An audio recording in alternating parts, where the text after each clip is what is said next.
चलिए example start करेंगे और देखेंगे कि बाइनोमियल डिस्ट्रीब्यूशन के बारे में जो मैंने बताया है वो किस तरह से ऑपरेट करते हैं। तो लेट्स कंटिन्यू। एग्जाम्पल है अ डाई इज थ्रोन 6 टाइम, मतलब एक डाई है जो आपने लूडो या सांप सीढ़ी खेलते समय देखा होगा, उसको 6 बार थ्रो किया है। If getting an odd number is a success, मतलब जो आउटकम है उसको 2 पार्ट में इसने डिवाइड किया है और अगर ऑड आया तो सक्सेस मिला, अगर ऑड नहीं आया मतलब इवन नंबर्स आए तो फेल्यूर मिला।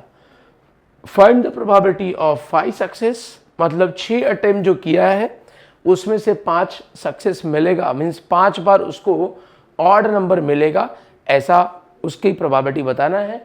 And then at least 5 success, at least का मतलब होता है कम से कम, है ना, मिनिमम। मिनिमम का मतलब है कि उतना तो मिलना ही चाहिए या उससे ज़्यादा, तो एटलीस्ट 5 का मतलब है 5 या 5 से ज़्यादा सक्सेस मिला है, उसका प्रोबेबिलिटी बताइए। एंड एटमोस्ट 5 मतलब max to max, means maximum, मतलब ज़्यादा से ज़्यादा, राइट। तो ज़्यादा से ज़्यादा 5 सक्सेस मिला है, इसका प्रोबेबिलिटी बताइए।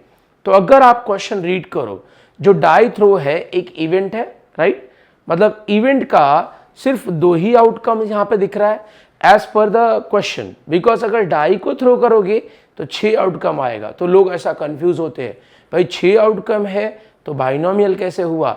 नहीं, 6 आउटकम है लेकिन यहाँ पे जो आउटकम है उसको 2 पार्ट में डिवाइड किया गया है, एक है ऑड आउटकम, दूसरा है इवन आउटकम। तो ऑब्वियस सी बात है कि डाई में जो 1 to 6 नंबर्स आते हैं, अगर उसको आप क्लासीफाई करो तो 3 इवन आएंगे और 3 ऑड। इस तरह से जो टोटल आउटकम है वो 6 आउटकम का 2 आउटकम में कन्वर्जन होता है। तो गाइस क्वेश्चन समझ में आ गया होगा, 2 ही आउटकम है और मुझे यहाँ पे बाइनोमियल लगाना है। तो चलिए स्टार्ट करेंगे बाइनोमियल के थ्रू सॉल्यूशन। तो मैं क्वेश्चन को थोड़ा साइड में लेता हूँ। चलिए ये जो क्वेश्चन है मैंने यहाँ पे साइड में रख दिया है। Let's start the solution part. तो जैसा कि आपने बोला कि क्वेश्चन बाइनोमियल का है तो आपको यहाँ पे मेंशन करना चाहिए बाइनोमियल डिस्ट्रीब्यूशन का क्वेश्चन। ठीक है, बाइनोमियल डिस्ट्रीब्यूशन का क्वेश्चन है तो मेरा टारगेट है n का वैल्यू, p का वैल्यू और q का value. As you know n जो होता है वो होता है नंबर ऑफ ट्रायल्स, तो मैं यहाँ पे मेंशन करता हूँ कि n is number of trials, है ना। p होता है probability of what we required, right, probability of success. देखिए ना लास्ट में किसका प्रोबेबिलिटी फाइंड आउट करने को बोला है? सक्सेस का। तो प्रोबेबिलिटी ऑफ सक्सेस मेरा p हो जाएगा। एंड प्रोबेबिलिटी ऑफ फेल्योर जो होगा, ऑब्वियस सी बात है कि सक्सेस का अपोजिट जो प्रोबेबिलिटी होगा दैट इज फेल्योर, वो प्रोबेबिलिटी ऑफ q हो जाएगा। तो नंबर ऑफ ट्रायल्स मतलब डाई को कितनी बार थ्रो किया, इस रिजल्ट को पाने के लिए, सक्सेस को पाने के लिए कितनी बार डाई को थ्रो किया। सो अगर आप क्वेश्चन को प्रॉपरली रीड करो तो आपको दिखेगा कि 6 टाइम्स थ्रो किया है, मतलब number of trials are 6। Yes, number of trials are 6, बराबर 6 बार उसने थ्रो किया है। प्रोबेबिलिटी ऑफ सक्सेस पूछ रहा है, देखो क्वेश्चन में अगर आप रीड करोगे तो लास्ट में बोला है find the probability of success. तो प्रोबेबिलिटी ऑफ सक्सेस हमें चाहिए, सक्सेस उसको कब मिल रहा है? जब उसको ऑड नंबर मिल रहे हैं। तो गाइज अगर डाई को थ्रो करोगे तो टोटल 6 आउटकम है। As per the definition of probability, जो प्रोबेबिलिटी निकाला जाता है वो होता है रेशियो ऑफ 2 वैल्यूज। नीचे आते हैं टोटल आउटकम, डाई को थ्रो करोगे तो 6 आउटकम आते हैं, उसमें से सक्सेस मीन्स ऑड नंबर कितनी बार आएगा? तो ऑड नंबर 3 बार आता है, राइट, 1 होता है, 3 होता है और 5। और ये अगर इसको सिंप्लीफाई करोगे तो दिस इज द प्रोबेबिलिटी कि आपको क्या मिलेगा? सक्सेस मिलेगा। नाउ फेल्योर के लिए सेम कॉन्सेप्ट है, आप यूज कर सकते हो, टोटल आउटकम ऊपर आएगा फेवरेबल आउटकम। तो फेल्योर के लिए हमें इवन नंबर चाहिए। तो डाई में टोटल इवन नंबर्स कितने होते हैं? 2, 4 एंड 6। अगेन 3 नंबर होते हैं, आप इस तरह से भी अगेन फाइंड आउट कर सकते हो। या फिर आपके पास एक दूसरा ऑप्शन है।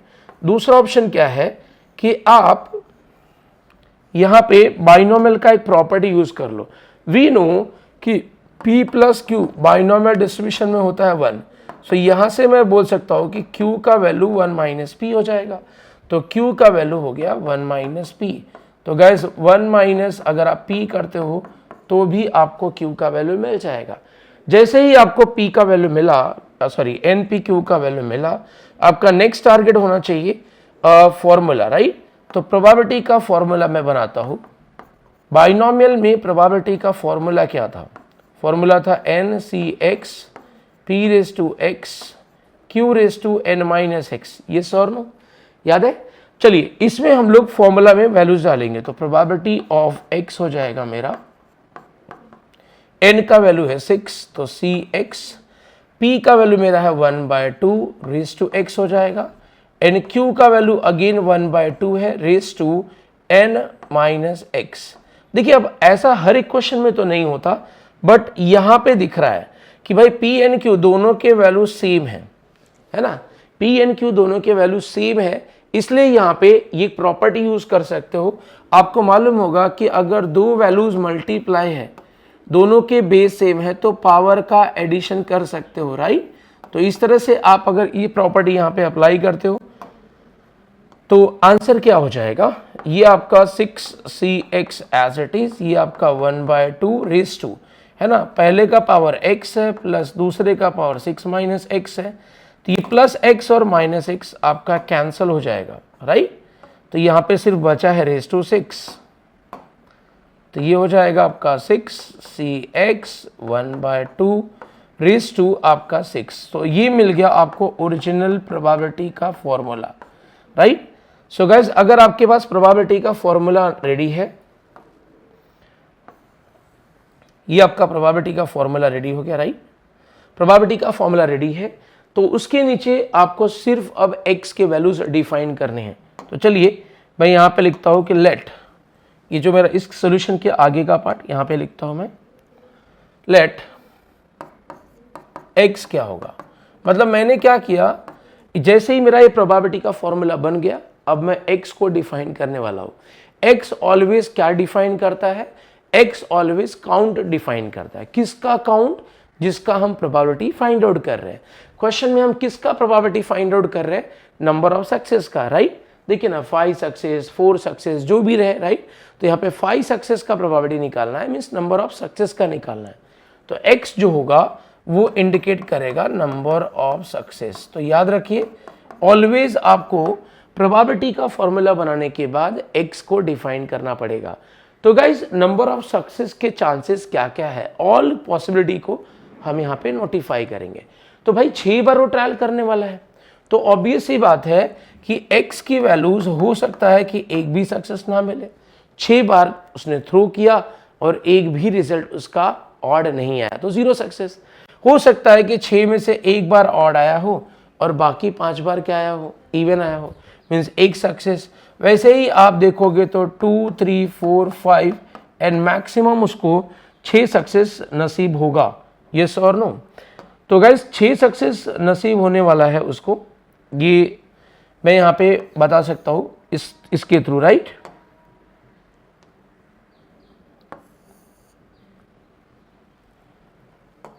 तो 6 success, this is the possibility. तो गाइस याद रखिए ऑलवेज क्वेश्चन बाइनोमियल का है या नहीं है, ये डिसाइड होने के बाद हम लोग बाइनोमियल का है तो NPQ निकालेंगे, फॉर्मूला में पुट करेंगे।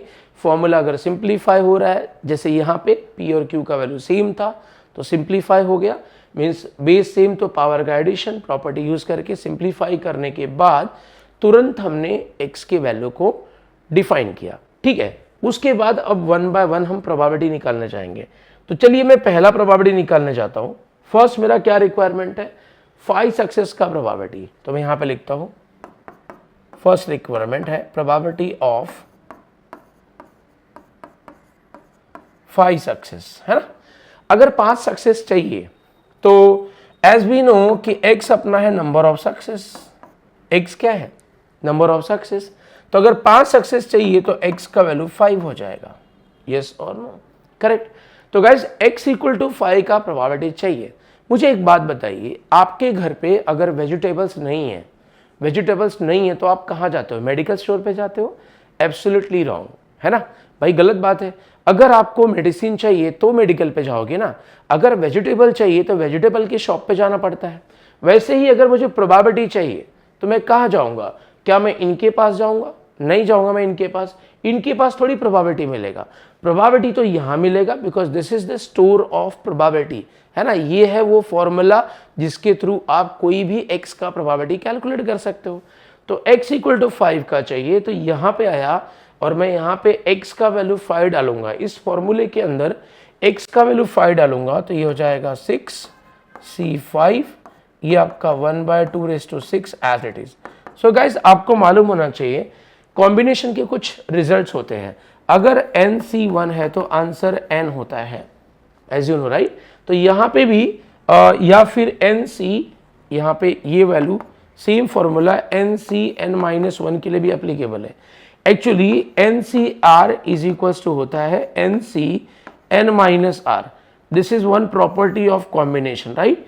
ये हम कब यूज करते हैं? जब n और r की वैल्यू क्या हो, बहुत क्लोज हो। तो ये फॉर्मूला अगर आप यहाँ पे अप्लाई करोगे 6c5 में, तो 6 है ना, 6c 6 - 5 में 6c1 हो जाएगा और 6c1 का result as per the formula 6 आ जाएगा। ठीक है, मैंने यहाँ पे 6 लिखा। 1/2⁶ करोगे तो 1/2⁶, 2 2 ज़ा 4, 4 2 ज़ा 8, 8 2 ज़ा 16, 16 2 ज़ा 32 एंड 2 ज़ा 64 हो जाएगा। सो कैंसलेशन कर लीजिए। सो 2 से कैंसिल हो रहा है तो 2 3 ज़ा और ये 32 हो जाएगा। तो this is the probability of 5 success. क्या यहाँ तक सभी को समझ में आया? अब मेरा टारगेट है एटलीस्ट 5 सक्सेस का। चलिए एटलीस्ट 5 सक्सेस की बात करता हूँ। मेरा नेक्स्ट रिक्वायरमेंट है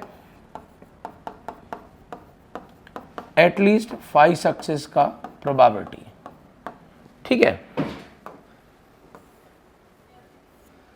सो गाइस मैं यहाँ पे मार्क करता हूँ, मुझे प्रोबेबिलिटी चाहिए for at least 5 success. This is my second requirement. And third requirement जो था मेरा, मुझे चाहिए probability of at most 5 success का, राइट। चलिए तो लेट्स कैलकुलेट।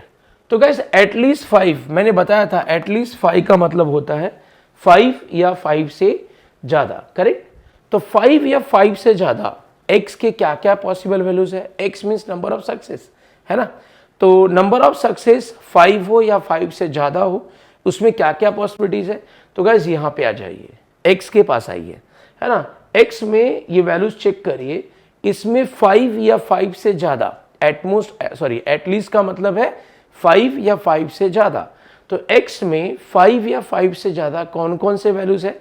अगर आप चेक करोगे तो 5 भी है तो एक्सेप्टेड 5 भी चलेगा, एंड 5 से ज्यादा है 6, तो मतलब ओनली 2 वैल्यूज है x के जो इस कंडीशन को सेटिस्फाई कर रहा है। तो गाइज मैं यहाँ पे बोलूंगा कि मेरे को probability of x equals to 5 and probability of x equals to 6, ये यहाँ पे निकाल के मुझे ऐड करना पड़ेगा। तो गाइज x इक्वल टू 5 का प्रोबेबिलिटी अभी अभी आपने फाइंड आउट किया था। सी 5 के लिए प्रोबेबिलिटी आपने निकाला था 6/64 लिखो या 3/32। तो मैं 6/64 लिख लेता हूँ, ये मेरा 6/64 प्लस मेरा टारगेट है ये प्रोबेबिलिटी ऑफ 6 का, ये मेरा टारगेट है प्रोबेबिलिटी ऑफ 6। तो ये कैलकुलेट करने के लिए अगेन मैं फॉर्मूले के पास जाऊंगा, है ना। प्रोबेबिलिटी का फॉर्मूला, ये रहा प्रोबेबिलिटी का फॉर्मूला। मुझे x इक्वल टू 6 का प्रोबेबिलिटी चाहिए, तो इसमें x का वैल्यू 6 डालिए। तो x का वैल्यू अगर आप 6 डालोगे तो ये हो जाएगा 6c6 1/2⁶। अब मालूम होना चाहिए कि 6c6 का वैल्यू, है ना, यहाँ पे मैं आपके लिए लिखता हूँ कि 6c6 का वैल्यू, या फिर यू कैन से n का वैल्यू या फिर NC0 का वैल्यू 1 होता है। तो गैस अगर आप यहाँ पे कैलकुलेट करोगे तो ये आंसर हो जाएगा आपका ये एज इट इज, प्लस ये हो गया आपका 1 और ये 1/2⁶ मतलब 1/64। तो 6/64 प्लस 1/64 हो जाएगा। डिनोमिनेटर सेम है तो आप कॉमन लिखिए, न्यूमरेटर को ऐड करोगे तो फाइनली आंसर आ गया 7/64।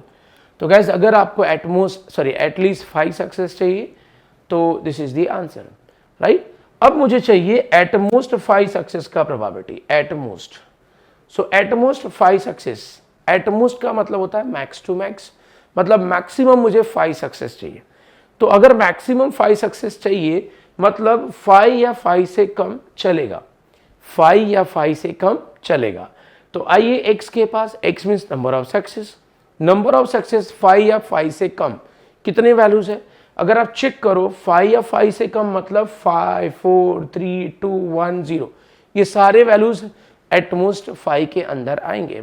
इसका मतलब है कि अगर आपको एटमोस्ट 5 का सक्सेस का प्रोबेबिलिटी निकालना है तो 5 का प्रोबेबिलिटी, फिर 4 का प्रोबेबिलिटी, फिर 3, 2, 1 और 0, इन सभी के प्रोबेबिलिटी को निकाल के ऐड करना पड़ेगा। बट ये तो गधा मजदूरी हो जाएगी, बिकॉज ऑलरेडी हमने 5 का सक्सेस निकाला इतना बड़ा था, फिर 6 का निकाला इतना बड़ा था, अब हम लोग इन सबकी निकालने जाएंगे तो it will take a time. Absolutely answer correct तो होगा, नो प्रॉब्लम, आप इंडिविजुअली सभी के प्रोबेबिलिटीज निकालिए, ऐड करिए, आंसर जो आएगा उसके फुल मार्क्स मिलेंगे, but it will take lots of time, है ना। तो वो टाइम को बचाने के लिए मेरे पास एक दूसरा ऑप्शन है। देखिए, आपको मालूम होना चाहिए कि ये जो कंप्लीट प्रोबेबिलिटी है ना, ये जो कंप्लीट एक इवेंट है ना, इवेंट x एक इवेंट है, राइट, इस इवेंट का कंप्लीट इवेंट का प्रोबेबिलिटी जो है वो है 1। इवेंट कोई भी हो, दुनिया का कोई भी इवेंट हो, उस इवेंट का अगर कंप्लीट प्रोबेबिलिटी निकालोगे तो 1 आएगा। जैसे मैं अगर डाई को थ्रो करूं, डाई के बहुत सारे आउटकम है, 1, 2, 3, 4, 5 और 6, लेकिन हर एक का प्रोबेबिलिटी अगर मैं ऐड करूं ना तो डाई के थ्रो करने का जो टोटल आउटकम आएगा अगेन 1 आएगा, है ना, टोटल आउटकम का प्रोबेबिलिटी 1 आएगा। वैसे ही दुनिया के किसी भी इवेंट का आप प्रोबेबिलिटी फाइंड आउट कर लीजिए, उस इवेंट के जितने भी आउटकम्स हैं सभी आउटकम के अगर आप प्रोबेबिलिटी को ऐड करोगे तो जो आपका आंसर आएगा वो क्या आएगा, ऑलवेज 1 आएगा। सो गाइस, यहां पे भी x एक इवेंट है, मुझे कहां से कहां तक का प्रोबेबिलिटी चाहिए भाई, मेरे को 0 से लेके टिल 5 तक का प्रोबेबिलिटी चाहिए। मतलब इस कंप्लीट इवेंट में सिर्फ 6 एक ऐसा नंबर है जिसका प्रोबेबिलिटी मुझे नहीं चाहिए, है ना। एटमोस्ट 5 मतलब 5 या 5 से कम, तो 5 या 5 से कम मतलब 0 से लेके 5 तक आएगा। मतलब इस इवेंट में जो टोटल है ना आउटकम्स है उसमें से 6 एक ऐसा आउटकम है जिसका मुझे प्रोबेबिलिटी नहीं चाहिए।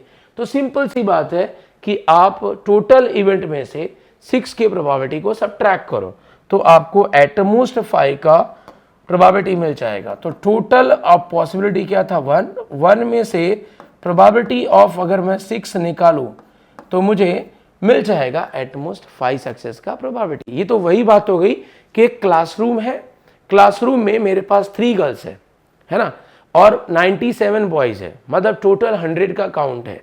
अब मुझे किसी ने बोला कि भाई नंबर ऑफ गर्ल्स काउंट करो, तो ये तो बेवकूफ़ी होगी कि मैं, है ना, पूरा काउंट करूं, उसमें से फाइंड आउट करूं कि गर्ल्स कितने हैं।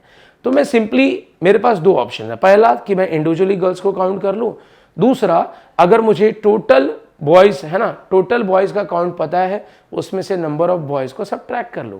तो मैं कौन सा वे यूज करूंगा, लेट्स से अगर गर्ल्स का काउंट ज्यादा है तो मैं क्या करूंगा, टोटल काउंट में से नंबर ऑफ बॉयज को सबट्रैक्ट कर दूंगा, सिंपल, है ना। अगर नंबर ऑफ बॉयज 5 है और 95 गर्ल्स है तो 95 गर्ल्स को अगर मुझे काउंट करना है तो it will take lot of time.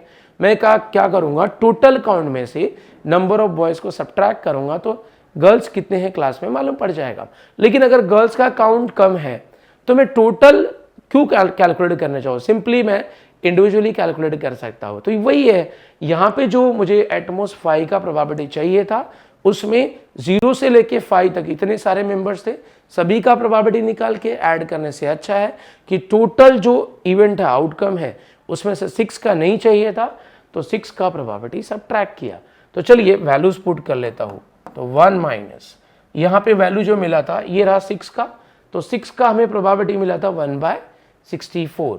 तो अगर मैं यहाँ पे 1/64 को सबट्रैक्ट करूँगा तो आएगा 63/64। सो गाइस, इस तरीके से आप कैलकुलेशन कर सकते हो। देखिए, स्मार्ट तरीका होता है कैलकुलेट करने का, एक होता है लेंदी वे। तो it is up to you कि आप कौन सा चॉइस चूज करते हो। चलिए नेक्स्ट एग्जांपल देखते हैं। चलिए एक और एग्जांपल के साथ हम लोग बाइनोमियल डिस्ट्रीब्यूशन को डिस्कस करते हैं, है ना। एग्जांपल है pair of dice thrown 4 times, मतलब 2 डाइस को एक साथ, है ना, 4 बार थ्रो किया है। If getting an doublet is considered a success, doublet, so guys doublet का मीनिंग मैंने यहाँ पे लिखा हुआ है, आप देख सकते हो कि डबलेट क्या होता है, अगर दोनों ही डाई पे सेम आउटकम आ रहा है तो हम उसको बोलेंगे डबलेट। जैसे अगर 2 डाइस को आप थ्रो करोगे ना तो ये सारे पॉसिबल आउटकम है, मतलब इनमें से कोई तो एक आउटकम आएगा। लेट्स से अगर किसी अटेम्प्ट में मैंने 2 डाई को थ्रो किया तो चांसेस है कि एक पे 5 आएगा तो दूसरे पे 3 हो सकता है कि पहले पे 5 आया है तो दूसरे पे 2 आया है, या हो सकता है कि पहले पे 3 आए दूसरे पे 4 आए, है ना। मतलब यही सारे पॉसिबल आउटकम्स है अगर 2 डाई को एक साथ थ्रो किया जाए। तो अगर दोनों डाई पे सेम आउटकम आता है तो उसको बोलते हैं कि भाई ये अटेम्प्ट में मुझे डबलेट मिल गया। समझ में आया? जैसे अगर मैंने थ्रो किया लक बाय चांस, पहले डाई पे 3 आया है और दूसरे पे भी 3 आ गया तो डबलेट। अगर पहले पे 6 आया है दूसरे पे भी 6 आ गया तो डबलेट। तो इस तरह से डबलेट मिलता है। तो गाइज यहाँ पे क्वेश्चन में वही डिस्कस हो रहा है कि अगर डाई को, पेयर ऑफ डाई को 4 बार थ्रो करें, गेटिंग डबलेट जो है वो आपका सक्सेस है, तो बताइए कि प्रोबेबिलिटी ऑफ 2 सक्सेस क्या होगा, है ना। मतलब लास्ट में 2 सक्सेस का प्रोबेबिलिटी आपको पूछा है। तो गाइज क्वेश्चन को रीड करके क्या आपको ऐसा लगा कि यहाँ पे जो इवेंट हो रहा है, इवेंट क्या हो रहा है, डाई को थ्रो करना, पेयर ऑफ डाई को थ्रो करना, एंड जो उसका आउटकम है यहाँ पे 2 पार्ट में डिस्कस हुआ है, पहला है सक्सेस, दूसरा है फेल्योर। तो मतलब इसके अलावा कोई तीसरा पॉसिबिलिटी या आउटकम का डिस्कशन नहीं हुआ है। देयरफॉर मैं बोल सकता हूँ कि क्वेश्चन किसका रहेगा, बाइनोमियल का।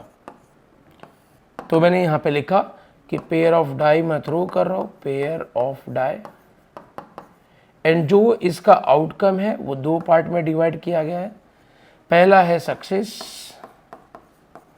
दूसरा है फेल्योर, राइट। तो अगर स्पेलिंग एरर होगा तो प्लीज अवॉइड मी, है ना। थोड़ा क्या है, एक हम लोग स्टार्ट कर रहे हैं बेसिक आपको डेवलप करने का, थोड़ा प्लस माइनस रहेगा तो इग्नोर मी। तो गाइस अपना जो टारगेट है वो सक्सेस का प्रोबेबिलिटी निकालने का है, राइट। तो आउटकम 2 ही है, इसलिए हम लोग यहाँ पे बाइनोमियल डिस्ट्रीब्यूशन अप्लाई करने जा रहे हैं। यस, क्वेश्चन में कहीं पे भी बाइनोमियल डिस्ट्रीब्यूशन से सॉल्व करना है ऐसा मेंशन नहीं था। ये आपको फाइंड आउट करना आपका टास्क है कि बाइनोमियल लगेगा या नहीं लगेगा। तो जैसा कि मैंने बोला, पेयर ऑफ डाई को थ्रो करने के बाद आइदर मुझे डबलेट मिलेगा तो सक्सेस मिलेगा, या फिर डबलेट नहीं मिलेगा, एंड अगर डबलेट नहीं मिला इट मीन्स मुझे सक्सेस नहीं, फेल्योर मिला, है ना। तो इसीलिए क्वेश्चन का जो कैलकुलेशन है वो हम बाइनोमियल के थ्रू करने जा रहे हैं, ठीक है। तो बाइनोमियल बोलता है कि पहले एन, पी और क्यू का वैल्यू निकालो। एन क्या था, नंबर ऑफ ट्रायल्स,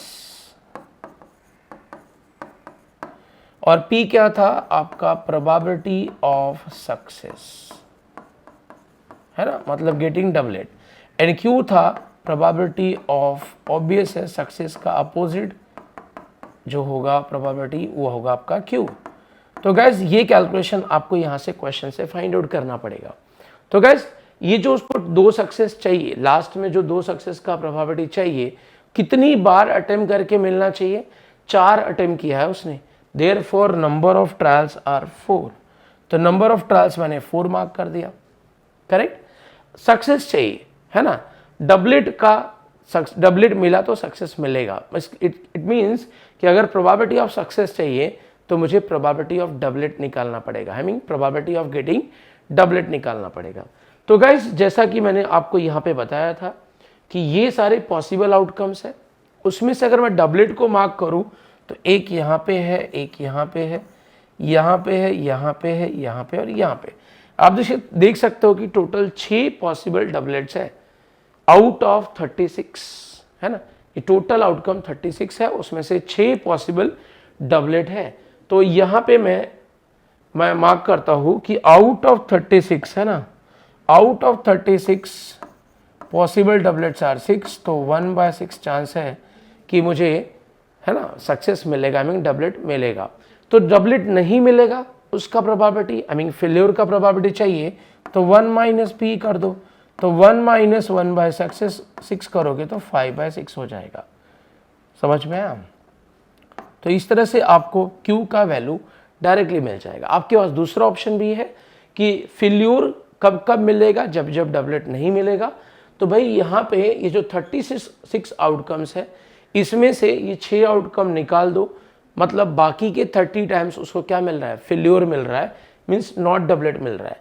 तो अगर फेल्योर का प्रोबेबिलिटी चाहिए तो आउट ऑफ 36 ओनली 30 है, तो 30 बाय 36 अगर करोगे तो अगेन 5 बाय 6 आ जाएगा। तो इस तरह से भी आप निकाल सकते हो। तो जैसा कि आपको आइडिया है कि हम लोग को जैसे ही सारे वैल्यूज मिलते हैं NPQ हम लोग फॉर्मूला में डालते हैं, राइट। तो चलिए मैं फॉर्मूला यहाँ पे बना देता हूँ। प्रोबेबिलिटी का फॉर्मूला क्या था भाई, NCX P⁻x Q⁻n-x। तो वैल्यूज में पुट करता हूँ। n का वैल्यू 4 है, CX, P का वैल्यू 1/6 है, रेज टू x, Q का वैल्यू 5/6 है, रेज टू आपका n-x। तो गाइज मैंने प्रोबेबिलिटी के लिए फॉर्मूला बना दिया है, you can see that, right. So probability का फॉर्मूला मैंने बना दिया है, ये रहा आपका प्रोबेबिलिटी का फॉर्मूला। अब मैंने बोला था कि जैसे ही मैं प्रोबेबिलिटी का फॉर्मूला बनाता हूँ उसके नीचे मैं डिफाइन करता हूँ x को। तो यहाँ पे लिखता हूँ let x is equals to, x क्या है, x एक काउंट है। किसका काउंट है, जिसका हमें प्रोबेबिलिटी चाहिए। क्वेश्चन में किसका प्रोबेबिलिटी चाहिए, सक्सेस का या फेल्योर का। तो गाइस अगर लास्ट लाइन रीड करोगे तो find the probability of 2 success, mean success का प्रोबेबिलिटी पूछा है। तो देयरफॉर x जो होगा वो होगा नंबर ऑफ सक्सेस, ठीक है। अगर उसने 4 अटेम्प्ट किया है तो क्या क्या पॉसिबिलिटी, भाई ऑल पॉसिबिलिटी को यहाँ पे मेंशन करिए, है ना। अगर उसने 4 बार अटेम्प्ट किया है तो चांसेस है कि 4 में से एक बार भी उसको डबलेट नहीं मिला होगा। हो सकता है ना, नसीब खराब है बंदे का, एक बार भी सक्सेस नहीं मिला। हो सकता है कि 4 में से एक बार मिला, 2 बार मिला या 3, या नसीब का बहुत ही अच्छा है उसको 4 के 4 बार क्या मिल गए, 4 के चारों बार डबलेट मिल गए, आई मीन उसको सक्सेस मिल गया। तो इस तरीके से नंबर ऑफ सक्सेस का वैल्यू आपको मिल जाएगा।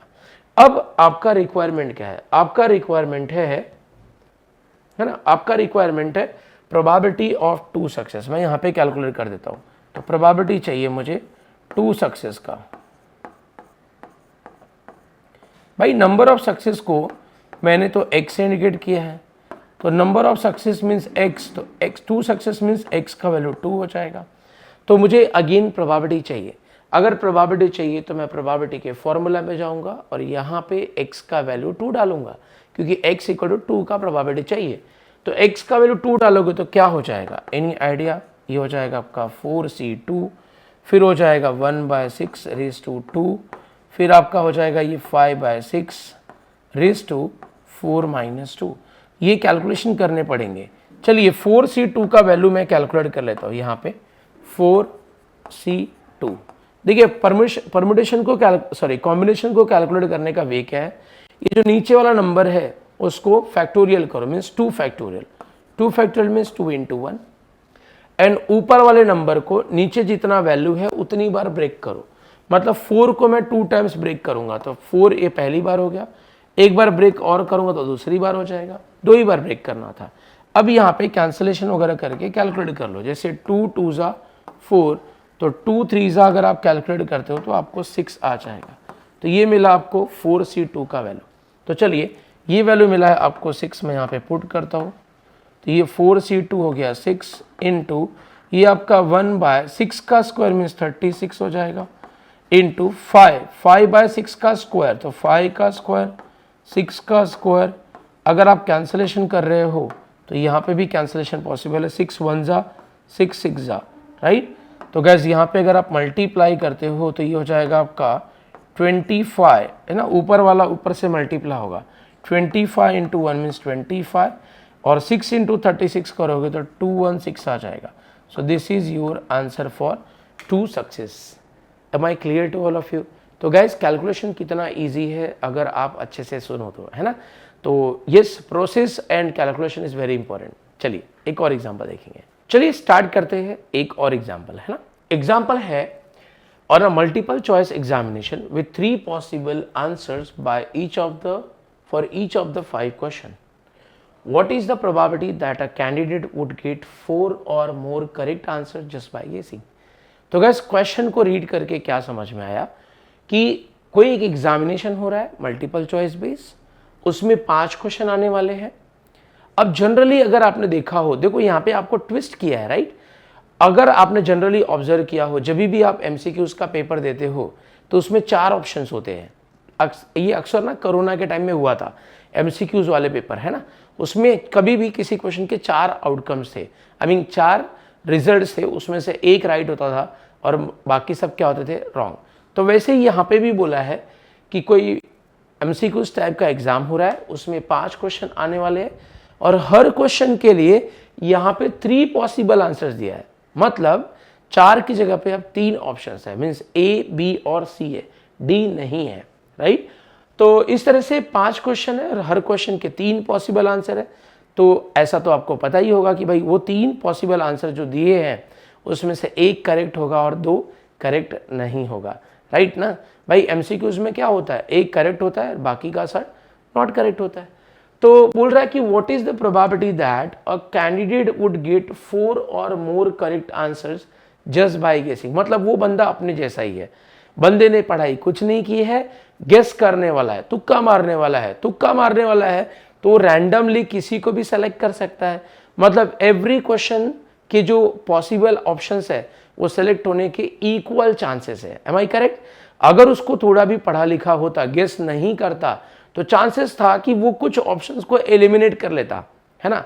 लेकिन यहाँ तो गेस कर रहा है, मतलब एवरी क्वेश्चन के जो आंसर देने का उसका प्रोबेबिलिटी है फॉर एवरी पॉसिबल आंसर्स वो इक्वल है। मतलब वो जो 3 ऑप्शंस है उसमें से वो ऑप्शन ए, बी, सी में से किसी को भी इक्वल चॉइस से सेलेक्ट कर सकता है।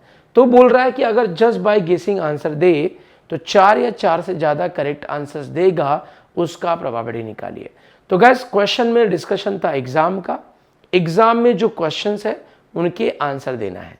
अब ये आंसर आइदर करेक्ट होंगे या फिर, तो इस तरह से कंफर्म हो गया कि क्वेश्चन जो है वो बाइनोमियल का है, राइट। तो गैस चलिए बाइनोमियल की बातचीत हो रही है तो मैं यहाँ पे आपके लिए छोटा सा मेंशन कर देता हूँ। सपोज अगर आपने कभी पढ़ाई करना चालू किया, वैसे तो आप जनरली पढ़ाई लास्ट मोमेंट पे ही करते हो, बट यस वीडियो देख रहे हो और अगर आपको एक्साइटमेंट आ रहा है कि भाई बाइनोमियल समझ रहा है या फिर यार ये कैसे कर दिया इसने, तो बाइनोमियल क्यों सेलेक्ट किया है, मैं यहाँ पे छोटा सा रीज़न मेंशन करता हूँ।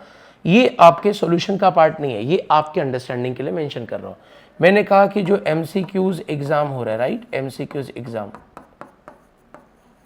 है ना, उसके आंसर दिए जा रहे हैं। तो आंसर के पॉसिबिलिटी 2 टाइप की है, आइदर आंसर करेक्ट होगा या फिर रॉन्ग होगा। इसके अलावा है ना कुछ और उस एमसीक्यूज के जो क्वेश्चन के आंसर्स है उनके चांसेस नहीं है, मतलब यही 2 चांसेस है। तो गाइज इसीलिए हम लोग ने बाइनोमियल डिस्ट्रीब्यूशन यूज़ किया। अपना डिस्कशन ही हुआ था कि अगर किसी क्वेश्चन का या किसी इवेंट का, है ना, किसी भी इवेंट का, यहाँ पे इवेंट क्या है, एग्जामिनेशन है ना, एग्जामिनेशन के क्वेश्चन का आंसर करना है, यही इवेंट है। तो यहाँ पे आप 2 ही पॉसिबिलिटी देख रहे हो, देयरफॉर क्वेश्चन बाइनोमियल क्या हुआ। तो मेंशन करता हूँ मैं कि भाई एक क्वेश्चन बाइनोमियल डिस्ट्रीब्यूशन से मैं सॉल्व करने जा रहा हूँ, ठीक है। अब बाइनोमियल डिस्ट्रीब्यूशन क्या बोलता है कि आपको निकालना पड़ेगा एन, पी और क्यू का वैल्यू, एन, पी, क्यू। जब भी आपको क्वेश्चन बाइनोमियल का दिखे तो आंख बंद करके याद रखो कि आपको ये सारे वैल्यूज निकालना है। तो गाइज एन मतलब ये तो नंबर ऑफ ट्रायल्स हो जाएगा और पी मतलब किसका क्वेश्चन में प्रोबेबिलिटी पूछ रहा है। तो यहाँ पे 2 ऑप्शंस है ना, आउटकम्स 2 है, करेक्ट और रॉन्ग का। तो क्वेश्चन में प्रोबेबिलिटी किसका पूछ रहा है, करेक्ट आंसर का या रॉन्ग आंसर का। तो अगर लास्ट लाइन रीड करोगे, what is the probability that candidate would get 4 और मोर करेक्ट आंसर्स, मतलब प्रोबेबिलिटी करेक्ट आंसर्स का पूछ रहा है, इसलिए प्रोबेबिलिटी ऑफ करेक्ट आंसर ये मुझे लेना पड़ेगा पी। जिसका प्रोबेबिलिटी पूछ रहा है उसको आप लोगे पी, एंड उसका जस्ट अपोजिट हो जाएगा क्यू। तो probability of wrong answer you can say या नॉट करेक्ट आंसर, ये हो जाएगा मेरा Q। चलिए तो वैल्यू कैलकुलेट कर लेते हैं।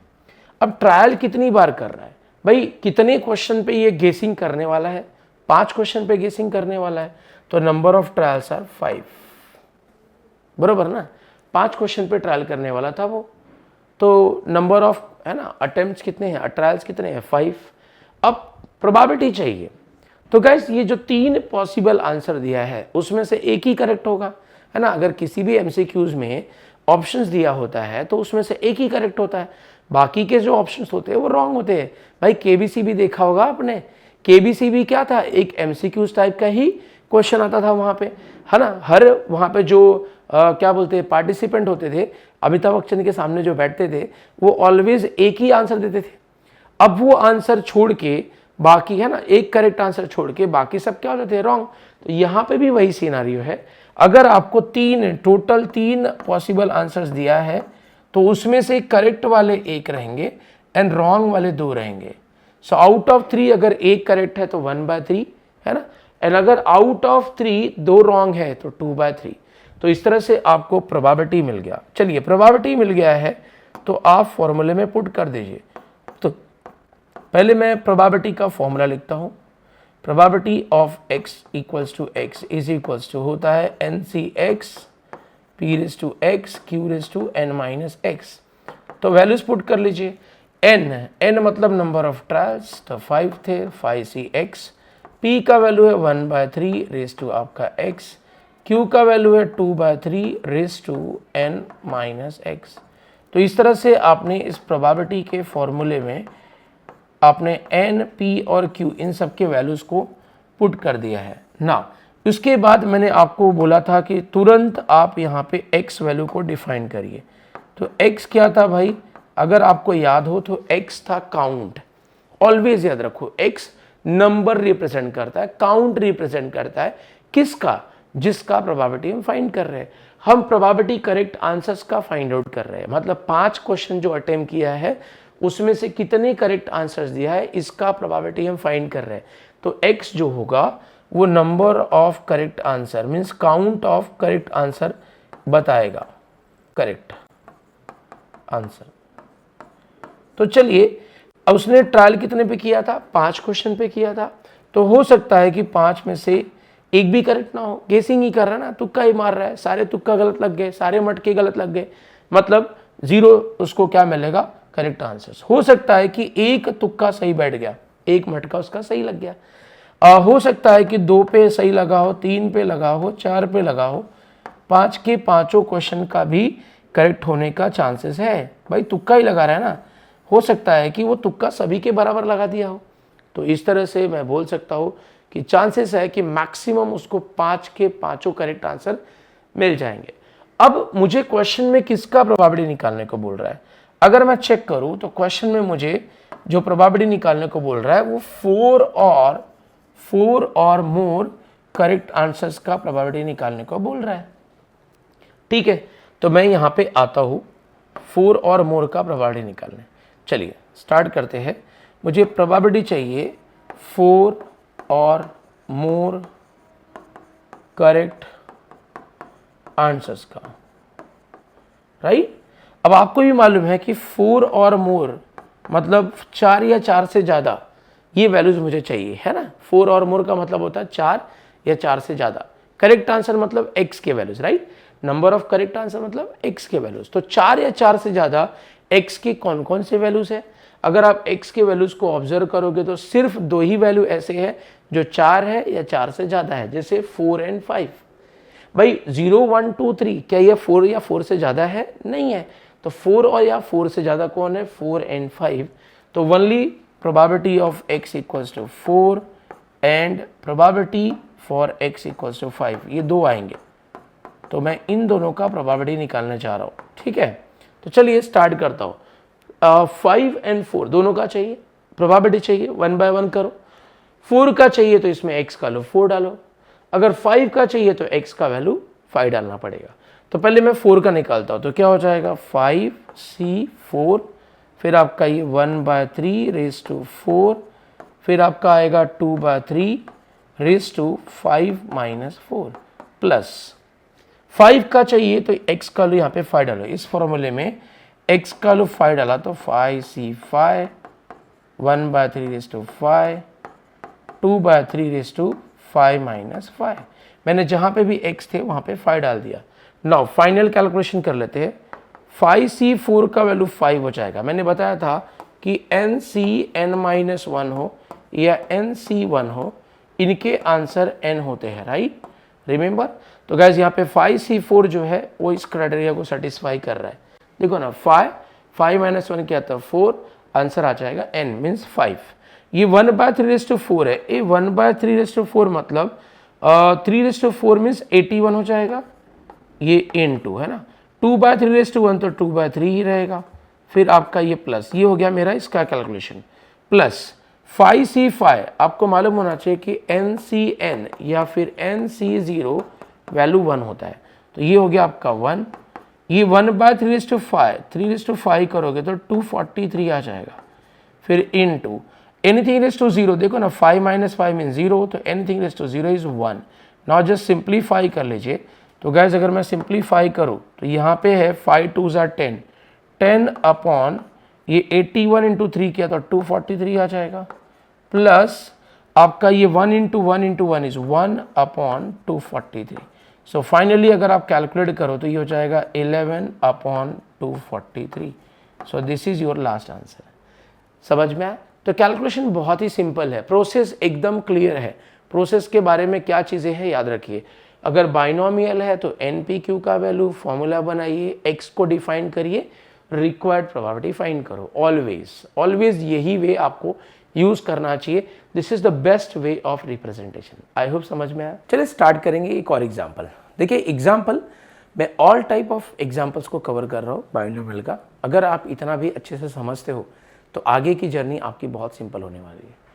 तो एग्जाम्पल है, given that x belongs to, actually ये साइन जो है वो बिलोंग्स का साइन है, इस तरह से आता है, ठीक है। x belongs to binomial. Binomial को रिप्रेजेंट करने का वे क्या है, पहला जो वैल्यू होता है, सपोज आपको ऐसा बाइनोमियल बोला और यहाँ पे दिया है 10, 0.2, इसका मतलब ये जो अंदर पहला वैल्यू है ना वो होता है आपका n, this is your n, और ये जो दूसरा वैल्यू होता है वो होता है आपका p। तो अगर आपको कोई ऐसा फॉर्मेट दिया है, राइट, ऐसा कोई फॉर्मेट दिया है, सो गाइस वेरी सिंपल कि उस फॉर्मेट का मीनिंग क्या है मैंने आपको एक्सप्लेन कर दिया है, ठीक है। तो फिलहाल x बिलोंग्स टू बाइनोमियल है ना बोला है, और n का वैल्यू 10 दिया है, p का वैल्यू 0.4 दिया है, बोल रहा है मीन और वेरिएंस का वैल्यू फाइंड आउट करो। तो इस टाइप के एग्जाम्पल को सॉल्व करने के लिए बहुत ईजी होते हैं। देखिए सॉल्यूशन में यहाँ पे स्टार्ट कर लेता हूँ। क्वेश्चन बाइनोमियल का है, ये क्वेश्चन में ही दे दिया था, तो यहाँ पे मैं मेंशन कर देता हूँ कि this is binomial distribution question, right. आपको n का वैल्यू दिया हुआ है, p का वैल्यू दिया हुआ है, q का वैल्यू आप निकाल सकते हो which is 1 - p। So 1 - p का वैल्यू ये मिल गया 0.6, करेक्ट। जैसे ये वैल्यू मिला, अब हम लोग अपना रिक्वायरमेंट वैल्यू कैलकुलेट कर सकते हैं। पहला चाहिए था आपको मीन, है ना, मीन को ही हम लोग बोलते हैं e of x। So e of x calculate करने का फॉर्मूला होता है np। सो n का वैल्यू इंटू p का value, yes this is your mean. दूसरा आपको बोला है वेरिएंस निकालने को, वेरिएंस। सो गाइस वेरिएंस का नोटेशन होता है v ऑफ x, है ना, v ऑफ x।